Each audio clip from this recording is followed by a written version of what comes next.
The year is 1962.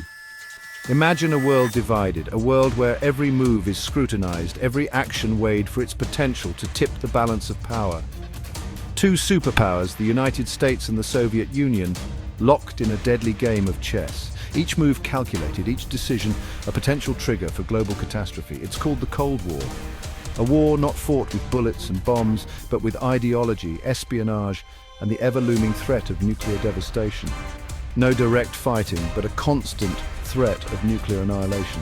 The fear of a sudden, unannounced strike that could obliterate entire cities in the blink of an eye. Both sides stockpile weapons of unimaginable destruction. Missiles capable of reaching the other side of the world in minutes, submarines lurking in the depths ready to unleash their deadly cargo. Fear and suspicion hang heavy in the air. Families build bomb shelters, schools conduct air raid drills, and the specter of nuclear war looms over everyday life. The US and USSR are like two scorpions in a bottle. Each knows the other's sting is deadly, and neither can afford to strike first without risking mutual destruction. Each knows the other's sting is deadly. Leaders on both sides maintain a facade of calm, but behind closed doors the tension is palpable. Each fears the other's next move. Spies gather intelligence, military strategists plan for every possible scenario, and the world teeters on the edge of an abyss. They compete for allies, for influence, for any advantage in this high-stakes standoff. Nations around the world are drawn into the orbit of one superpower or the other, their fates intertwined with the global struggle. The whole world watches, holding its breath. Every headline, every news broadcast, a reminder of the fragile peace that hangs by a thread. This was the reality of the Cold War, a time of unprecedented tension, where the fate of the world seemed to hang in the balance, a constant tension, a feeling that the world could end in a flash of nuclear fire. The threat of annihilation was never far from anyone's mind, and then, in October 1962, the crisis in Cuba brought us closer to that brink than ever before. The Cuban Missile Crisis, a 13-day confrontation that could have ended in nuclear war, but instead, through careful negotiation and sheer luck, averted disaster. President Kennedy and Premier Khrushchev faced off in a tense standoff, with the world watching anxiously. Naval blockade, secret communications, and back-channel negotiations played out in a high-stakes game of brinkmanship. Across the globe, people protested. Governments prepared for the worst, and civil defense drills became a grim routine. The fear was real, the danger palpable. The Berlin Wall stood as a stark symbol of this divided world. Families were torn apart, lives disrupted, and the Iron Curtain descended across Europe, marking the boundary between East and West. Yet, amidst the tension, there was also a race for progress. The space race saw incredible technological advancements, as each superpower sought to prove its superiority not just on Earth, but in the cosmos. Cultural exchanges and sports competitions became proxy battlegrounds, where victories were celebrated as national triumphs and defeats were seen as ideological setbacks. And through it all, voices for peace emerged. Anti-nuclear movements gained momentum, and ordinary people around the world called for an end to the madness, for a future free from the shadow of nuclear war. Slowly, cautiously, steps were taken towards détente. Treaties were signed, leaders shook hands, and the world began to hope for a future where the threat of nuclear annihilation might finally be lifted. Decades later, the fall of the Berlin Wall would symbolize the end of this era. Celebrations erupted, and the world breathed a collective sigh of relief as the Cold War finally came to a close. Today, we live in a world shaped by those tense years. The lessons of the Cold War remind us of the importance of diplomacy, the value of peace, and the need to remain vigilant against the forces that seek to divide us. The dawn of the Cold War was a time of fear and uncertainty, but it also showed us the resilience of the human spirit and the power of hope. As we look back, we remember the past, learn from it, and strive to build a better future.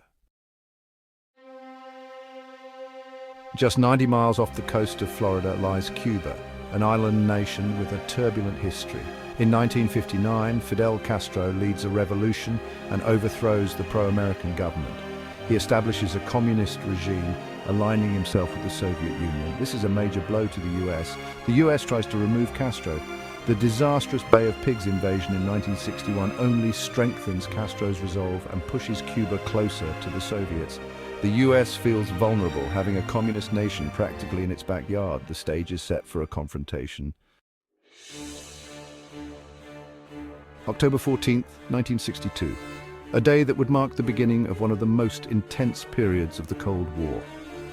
A US U-2 spy plane flies over Cuba on what seemed like a routine reconnaissance mission. Little did the crew know, their findings would alter the course of history. Its cameras capture images that send shockwaves through the American intelligence community. The photos reveal something unimaginable. The photos show Soviet nuclear missiles being assembled on Cuban soil. These were not just any missiles, they were capable of carrying nuclear warheads. These missiles can reach the US mainland within minutes, putting major American cities within striking distance. The threat was immediate and severe. The unthinkable has happened. The Soviets have brought nuclear weapons to America's doorstep. This was a bold and provocative move by the Soviet Union. President John F. Kennedy is briefed. The situation is dire. The young president faces the gravest crisis of his administration. The presence of Soviet missiles in Cuba upsets the balance of power. The Cold War, already a tense standoff, has now escalated to a potential nuclear confrontation. It's a direct threat to US national security. The American military is put on high alert and preparations for a possible conflict begin. Kennedy assembles a group of advisors, known as ExComm, to advise him on how to respond to this unprecedented threat. The world watches and waits as the fate of humanity hangs in the balance. Across the United States, the public reacts with a mix of fear and uncertainty. Civil defense drills are conducted, and families prepare for the worst. Internationally, leaders scramble to mediate the crisis. The United Nations becomes a focal point for diplomatic efforts to de-escalate the situation. Soviet Premier Nikita Khrushchev stands firm, insisting that the missiles are a defensive measure. The world teeters on the brink of nuclear war. In a televised address, President Kennedy informs the American people of the crisis. His calm yet resolute demeanor reassures a nation on edge. Kennedy announces a naval blockade of Cuba, a move designed to prevent further Soviet shipments of military equipment. The world holds its breath as Soviet ships approach the blockade line.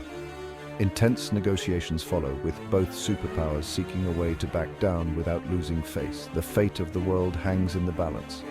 Finally, after days of tension, a resolution is reached. The Soviet Union agrees to dismantle the missile sites in exchange for a US pledge not to invade Cuba and the removal of American missiles from Turkey. The Cuban Missile Crisis ends, but its lessons resonate through history. The world had come perilously close to nuclear war, and the importance of diplomacy and communication was underscored like never before. The world holds its breath as the US and the Soviet Union stand on the brink of nuclear war. Kennedy announces a naval blockade of Cuba to prevent further Soviet shipments. He demands the removal of the missiles. The world watches and waits, fearing the worst. Section 5. Backdoor diplomacy and secret deals. Behind the scenes, frantic diplomacy is taking place. Kennedy and Soviet Premier Nikita Khrushchev communicate through letters and back channels. Tensions are high, but both leaders know that direct conflict means mutual destruction. Meanwhile, the world watches in terror. The threat of nuclear war feels all too real. Families build bomb shelters. Children practice duck and cover drills in school. The fate of the world hangs in the balance. Section 6. Khrushchev blinks. Missiles recalled. After days of agonizing tension, Khrushchev blinks. He agrees to remove the missiles from Cuba in exchange for a US pledge not to invade the island. Secretly, the US also agrees to remove its Jupiter missiles from Turkey, which had been a thorn in the side of the Soviets. Section 7. The legacy of brinkmanship. The Cuban Missile Crisis was a defining moment in the Cold War. It was a period of intense geopolitical tension between the United States and the Soviet Union, where the world stood on the brink of nuclear war. The crisis showed how close the world had come to nuclear annihilation. The discovery of Soviet missiles in Cuba, just 90 miles from the US coast, brought the two superpowers to a standoff that could have ended in catastrophic consequences. It also highlighted the importance of diplomacy and communication in diffusing international crises. The negotiations that took place during those tense 13 days were crucial in preventing a nuclear disaster. The crisis had a profound impact on both superpowers. Leaders like John F. Kennedy and Nikita Khrushchev realized the devastating potential of nuclear weapons and the need for better communication. This realization led to the establishment of a direct hotline between Washington and Moscow. This red telephone was a symbol of a new era of communication, aimed at preventing future misunderstandings that could escalate into full-blown conflicts. The Cuban Missile Crisis also paved the way for significant arms control agreements. One of the most notable was the signing of the Limited Test Ban Treaty in 1963. This treaty banned nuclear weapon tests in the atmosphere, underwater and outer space. It was a crucial step towards reducing the nuclear arms race and promoting global security. The legacy of brinkmanship during the Cuban Missile Crisis serves as a powerful reminder of the importance of diplomacy, communication, and international cooperation in maintaining peace and preventing nuclear war. Section 8. Could it happen again? The Cuban Missile Crisis serves as a stark reminder of the dangers of nuclear proliferation and the importance of clear communication and diplomacy in international relations. The lessons learned from this event continue to shape global politics today. Section 9. Lessons from the Abyss. The Cuban Missile Crisis was a wake-up call. It showed the world the terrifying consequences of Cold War tensions. It forced both superpowers to step back from the brink and seek ways to coexist peacefully.